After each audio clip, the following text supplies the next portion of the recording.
Hello everybody, welcome back to our YouTube channel, and now we are going to study with our next course where we are going to implement Leaflet in our programming language. So before starting with it, I would like to tell you that it's important to understand about the R programming language and Leaflet basics basically to understand about this video. So if you like the video, make sure you leave a thumbs up and also subscribe to my channel for getting even more updates. So without any further ado, let's get started. So coming to our focus, this is our studio, and it is like an IDE or integrated development environment of our programming tool. And here we are going to install the basic packages which are needed for Leaflet. As discussed in our previous videos, Leaflet is something which is very important from maps point of view, and that's what we are going to do now. So let's install the necessary packages over here with the command called as install.packages, and my package name is Shiny. And the next package which we are going to install is with this command, it's Leaflet. Our system has already, like for my system, it includes the necessary packages. So let's call for the library function. So it is library Shiny, which means it includes these packages inside my workspace. And once it has been included, we can even call for the Leaflet, which is the most important package which is needed for creating the maps inside our programming language.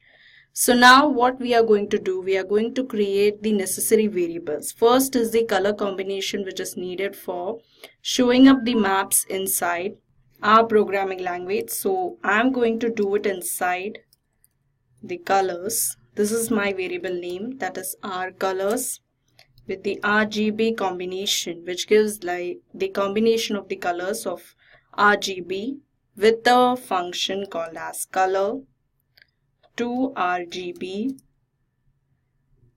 And now I'll mention over here that it will call random colors, and this I'm going to divide it with 255, which means I'm getting a combination of 255 colors.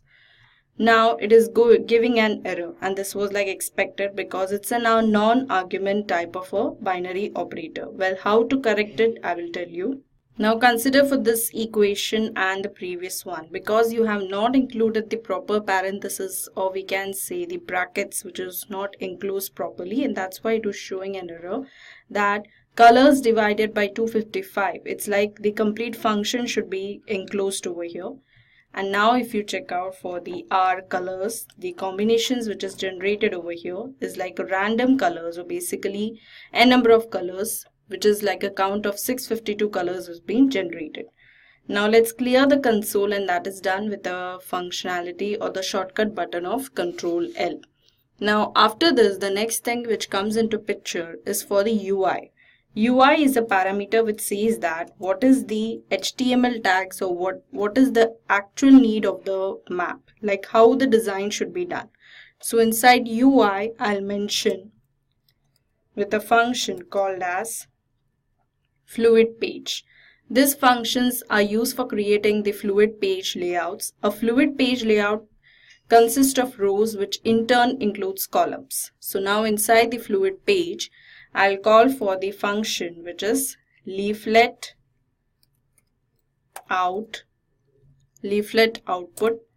My name of map will be my map, which I'm declaring over here. And after that, I'll call for the next function which is p, and then I'll call for the action button which needs to be executed, which is like what is the actions which is needed for creating a new map inside our programming language. And then we have recal, and after that we have the next thing which comes into picture is for the new points.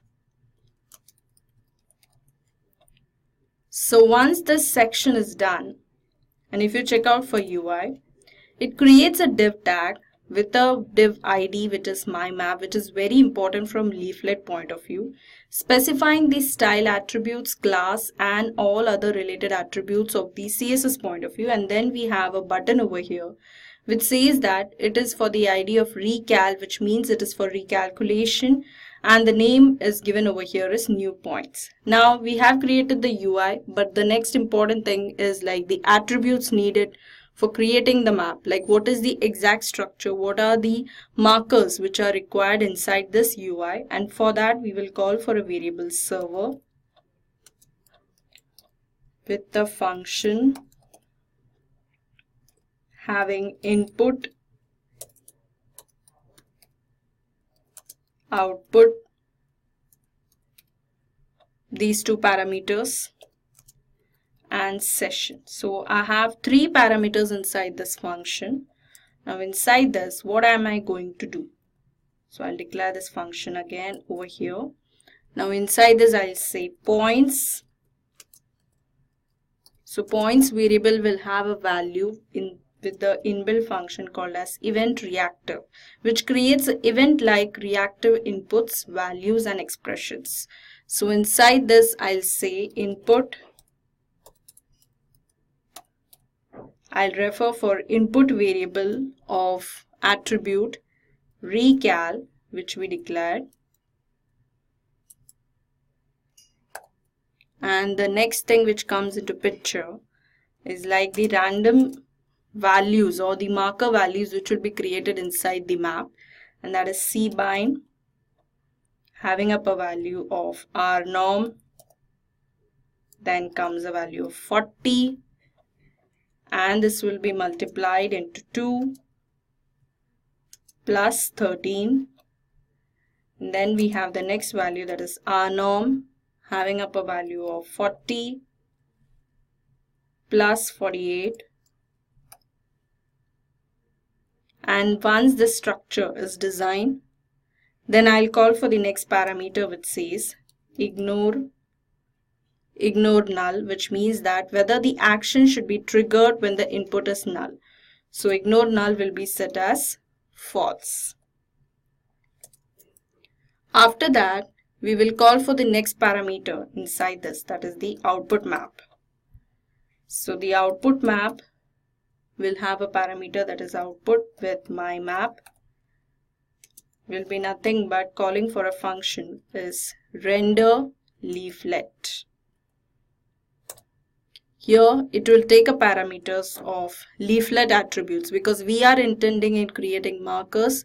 So here it will give a value in this way as leaflet having up a value over here, which will be corresponding to these sessions, because you need to follow the syntax properly whenever you do all the necessary values, or we can say do all the combinations inside our programming language. Now here inside this function I will specify the value that it is a provider's value of the stemmen. This is my theme which I am going to follow, stemmen.toner light. Okay. Inside this I am going to specify the necessary options as provider tile options, and inside that I will call for a no wrap functionality which says no wrap equals true. Now once this section is being done, we will do the next thing which comes into picture is to align it with some other value, that is add markers. Inside markers I will specify that the markers will be specified as points. So once this section is done, we have completed with our function, and now it's all needed is to execute this particular function. Like let's have a look once it is executed, what is the output which we are getting. So let's have a look on server. This is my server. So I have got the inbuilt functions which calls for the points within the particular map, which is like a marker thing. Now all you need to do is call a function called shiny app, which creates, this function creates the app objects in a very systematic manner with the two important parameters, that is UI and server. So inside this, I'll specify UI and server. So now you can see it is listening to some particular host number, and now you can have a look on the map with the necessary markers. So this is a map. If you observe, we are moving to the Europe continent, and here you can zoom in and out to get a look on the markers. These are the list of markers which are created within the territories of Germany, Switzerland and other countries. So that is how, it's very important to understand the basic necessity, like what is the exact latitude, longitude you want and what type of conditions are needed. For me, it was creating markers, and accordingly I have created the same. So this was about understanding leaflet implementation in our programming language.